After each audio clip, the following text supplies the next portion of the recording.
Student, मैं हरदेश शर्मा आपके लिए ऑनलाइन क्लासेस की सीरीज़ में हर दिन कुछ ना कुछ नया लेकर आता हूँ। आज भी हम कुछ नया सीखेंगे, तो चलिए इस क्लास को स्टार्ट करते हैं। जैसा कि पिछली वीडियो में हमने सहकारी समितियों के लक्षण, अर्थ, परिभाषाओं के बारे में विस्तृत जानकारी ली थी।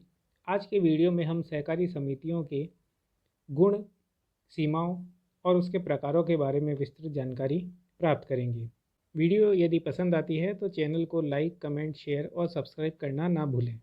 सर्वप्रथम हम गुण देखते हैं। गुण यानी कि लाभ और विशेषताएं। सहकारी समिति के सदस्यों को अनेक प्रकार के लाभ होते हैं। वे लाभ कौन कौन से हैं? सर्वप्रथम गुणों में पहला है वोट की समानता का अधिकार। सहकारी समिति एक व्यक्ति एक वोट के सिद्धांत से शासित होती है। सहकारी समिति में जितने लोग सदस्यों के रूप में जुड़ते हैं उतने ही वोट माने जाते हैं, यानी जितने लोग उतने वोट, जितने सदस्य उतने वोट। सदस्यों द्वारा लगाई गई पूंजी की राशि से प्रभावित हुए बिना प्रत्येक सदस्य को वोट का समान अधिकार प्राप्त होता है। कहने का तात्पर्य है कि यदि किसी सदस्य ने 5,000 रुपये संस्था में लगाए हैं और किसी ने 1,000 रुपये संस्था में लगाए हैं, तो इसका मतलब ये नहीं है कि ज़्यादा पैसे लगाने वाले को ज़्यादा मतदान का अधिकार मिलेगा और कम वाले को नहीं मिलेगा, ऐसा नहीं है। सभी व्यक्तियों को वोट देने की समानता का अधिकार होता है, चाहे उनकी पूंजी व्यवसाय में कितनी भी लगाई गई हो। सेकंड गुण है सीमित दायित्व। सहकारी समिति के सभी सदस्यों का दायित्व उनके द्वारा लगाई गई पूंजी तक ही सीमित माना जाता है। अतः उनकी निजी संपत्तियों को व्यवसाय के ऋणों को चुकाने के लिए उपयोग में नहीं लिया जाएगा। नेक्स्ट पॉइंट है स्थायित्व का गुण। सदस्यों की मृत्यु, दिवालिया होना, पागल होना, यह सभी सहकारी समितियों की निरंतरता को प्रभावित नहीं करते हैं। इसीलिए इसकी सदस्यता में आए परिवर्तनों से प्रभावित हुए बिना ये लगातार संस्था कार्य करती रहती है। संस्था का स्थायित्व जो है वो सदैव बना रहता है। सदस्य आते रहते हैं, जाते रहते हैं और नए सदस्य आगे फिर जुड़ जाते हैं। इसलिए उनकी मृत्यु, दिवालिया, पागल होने पर संस्था समिति को कभी भी प्रभावित और प्रभाव नहीं पड़ता है। नेक्स्ट है मितव्ययी प्रचालन व्यवस्था का गुण। सदस्य समिति को साधारणतः अवैतनिक सेवाएं देते हैं, यानी जितने भी सदस्य उस समिति में सदस्य, अध्यक्ष, उपाध्यक्ष, सचिव, प्रबंधक बनते हैं, वह सभी अपनी सेवाएं सदैव अवैतनिक यानी बिना वेतन के देते हैं, क्योंकि उनका ध्यान मध्यस्थों की समाप्ति पर केंद्रित होता है। यानी वह नहीं चाहते हैं जो माल बनाने वाली इकाइयां हैं और जो ग्राहक हैं उनके बीच में कोई मीडिएटर, बिचौलिए आए। इससे लागत में कमी आती है। कंपनियों में बनने वाला माल सीधे ही ग्राहकों तक पहुंचाया जा सकता है कम कीमत पर, और अधिकांश ग्राहक ही समिति के सदस्य होते हैं। इसलिए डूबत ऋणों की जोखिम बहुत ही कम पाई जाती है। यानी ग्राहक ही जो वस्तुओं को प्राप्त करता है, आवश्यकता रखता है, वही उस समितियों में सदस्य के रूप में जुड़ जाते हैं। इसलिए डूबत ऋणों की पैसा डूबने की संभावनाएं कम से कम होती है। नेक्स्ट है सरकारी सहायता का गुण। सहकारी समितियां लोकतंत्र और धर्मनिरपेक्षता का उदाहरण है।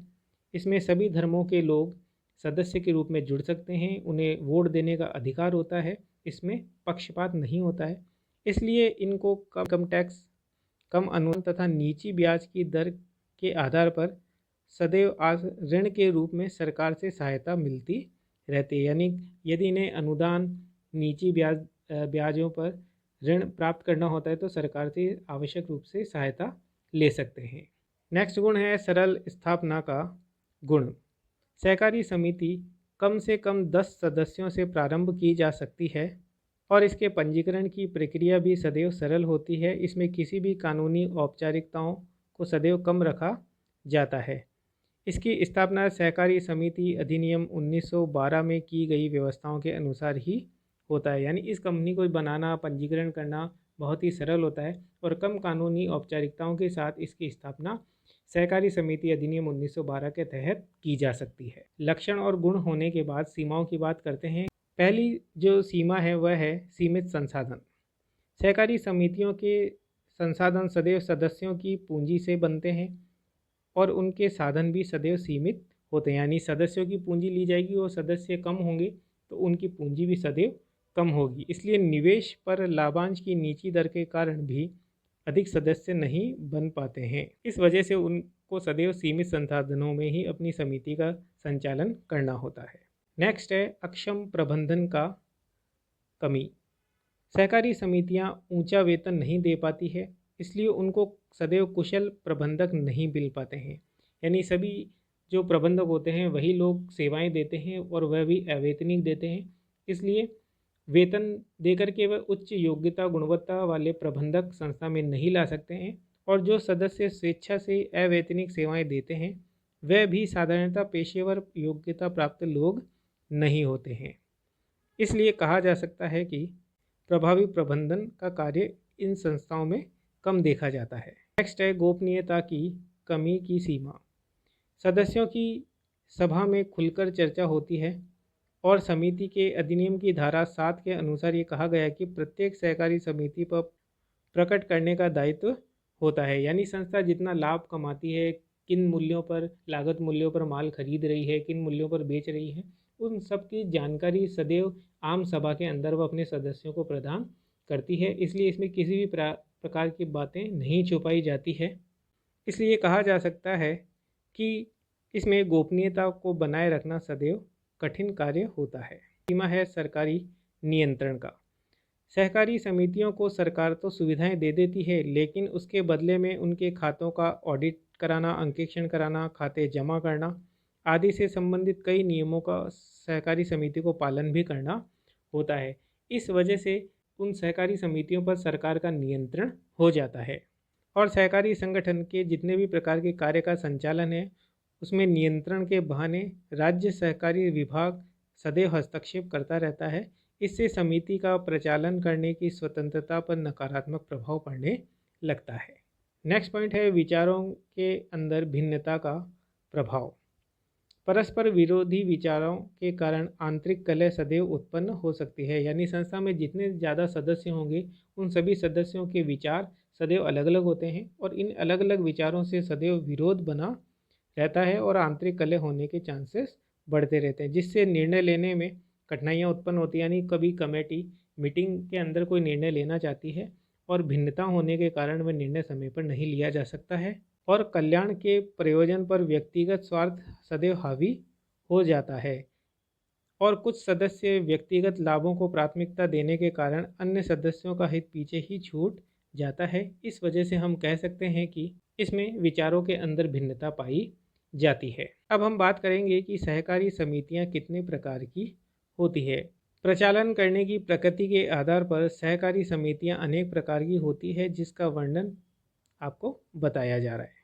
सर्वप्रथम पहला प्रकार हम देखते हैं उपभोक्ता सहकारी समितियां, यानी ऐसी समितियां जो उपभोक्ताओं के लिए बनाई जाती है। उपभोक्ता सहकारी समितियों का गठन उपभोक्ताओं के हितों की रक्षा करने के लिए किया जाता है और इसके सदस्य वही उपभोक्ता होते हैं जो बढ़िया गुणवत्ता वाली वस्तुएं उचित मूल्यों पर प्राप्त करना चाहते हैं।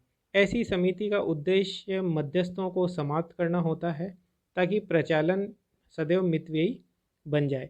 यानी कम मूल्यों पर अगर वस्तुओं को ग्राहक प्राप्त करना चाहते हैं तो बहुत सारे ग्राहक एक ही उद्देश्य के रूप में सहकारी समिति से जुड़ते हैं और उन वस्तुओं को उत्पादन इकाई से डायरेक्ट प्राप्त कर लेते हैं और उनके बीच के जो मध्यस्थ हट जाते हैं, इसलिए वस्तुएं सस्ती मूल्यों पर उन्हें प्राप्त हो जाती हैं। ऐसी समिति थोक विक्रेताओं से वस्तुओं को सीधे बड़ी मात्रा में क्रय करती है, खरीदती है और उन्हें अपने सदस्यों को बेच देती है। इस प्रकार बिचौलिए मीडिएटर खत्म हो जाते हैं और जो भी लाभ होता है वह सदस्यों के द्वारा क्रय के आधार पर सदैव आपस में बांट लिया जाता है। दूसरे प्रकार की समितियां हैं उत्पादक सहकारी समितियां। इन समितियों की स्थापना छोटे उत्पादकों के हितों की रक्षा के लिए की जाती है। इसके सदस्य वे उत्पादक होते हैं जो उपभोक्ताओं की मांग को पूरा करने के लिए वस्तुओं के उत्पादन हेतु आगत को जुटाते हैं। ऐसी समितियों का उद्देश्य बड़े पूंजीपतियों के विरुद्ध खड़े होना और छोटे उत्पादकों की सौदा करने की शक्ति को बढ़ाने का कार्य होता है। यह अपने सदस्यों को सदैव कच्चा माल, उपकरण और अन्य आगतों की आपूर्ति करते हैं ताकि वे कम मूल्यों पर कम संसाधनों के आधार पर अच्छी से अच्छी गुणवत्तापूर्ण वस्तुओं का उत्पादन कर सके और ग्राहकों को बेच सके तथा बिक्री के लिए उनके उत्पादों को खरीदने का कार्य भी करती है। प्रचालन की प्रकृति के अनुसार लाभ को सदैव सदस्यों में उनके द्वारा उत्पादित करने और विक्रय करने पर किए गए माल के आधार पर सदैव वितरित यानी कि बांट दिया जाता है। तीसरा प्रकार है विपणन सहकारी समितियां। ऐसी विपणन समितियों का गठन छोटे उत्पादकों को अनेक उत्पादों को बेचने में सहायता करने के लिए किया जाता है। विपणन का अर्थ होता है मार्केटिंग। मार्केटिंग करने की सहकारी समितियों को विपणन सहकारी समितियां कहते हैं। इसके सदस्य वे उत्पादक होते हैं जो अपने उत्पाद को उचित मूल्य वसूलना चाहते हैं और सहकारी समितियों का लक्ष्य मध्यस्थों को समाप्त करना होता है। उत्पादकों के लिए अनुकूल बाजारों को सुरक्षित कर सदस्यों को प्रतियोगिता स्थिति में लाने का कार्य किया जाता है। यानी ये मध्यस्थों को हटाकर उत्पादकों को सीधे ही ग्राहकों के प्रत्यक्ष ले जाने का काम एक बाजार में करने का कार्य किया जाता है, ताकि वह अपने माल को सीधे ही ग्राहकों तक अच्छे मूल्यों पर बेच सके। समिति अपने प्रत्येक सदस्य के उत्पाद को एकत्रित करती है और उन्हें सर्वोत्तम मूल्य पर बेचने के लिए परिवहन, भंडारण और पैकेजिंग जैसे विपणन कार्यों को करने में उनकी सहायता प्रदान करती है और लाभ को उत्पाद संघ के सदस्यों को योगदान के अनुपात में सदैव उनके साथ बांट दिया जाता है। नेक्स्ट है किसान सहकारी समितियां। जैसा कि नाम से स्पष्ट है, ऐसी सहकारी समितियां जो किसान के हितार्थ कार्य करती है। इसके सदस्य भी किसान होते हैं।